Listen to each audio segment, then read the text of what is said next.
ஒன்றிணைந்து அந்த முயற்சியை இந்த கூட்டணி மூலமா நம்ம எடுத்துட்டு போக வேண்டிய கடமை தமிழ் மக்களுக்கோசம் நம்ம கிட்டதான் இருக்கு. தமிழ் மக்கள் கேட்கிறாங்க, நல்லாட்சி கொடுங்க,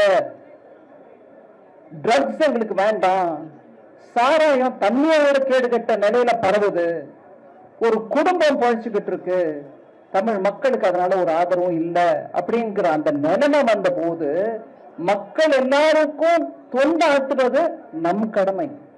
அதனால நான் உங்க எல்லாருக்கும் சிரம் தாழ்த்தி கை கூப்பி கேட்கறது என்னன்னா, இந்த கூட்டணியை நல்லபடியா நடத்தணும். இந்த கூட்டணியின் மூலமாக மக்களுக்கு நம்ம செய்ய வேண்டிய அந்த தொண்டை ஆற்றணும்.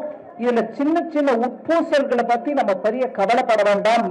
முதிர்ச்சி அடைந்த பக்குவமாக இருக்கக்கூடிய ஒவ்வொரு தலைவரும் இங்க இருக்காங்க. எல்லாரும் சேர்ந்து மக்களுக்கு இந்த தொண்டை ஆற்றுவது எங்களுக்கு ஒரு பெரிய ஒரு கன்விக்ஷன். அதாவது நாங்க கட்டுப்பாடுடன் அந்த நோக்கத்துக்கோசம் உழைக்கிறவங்க.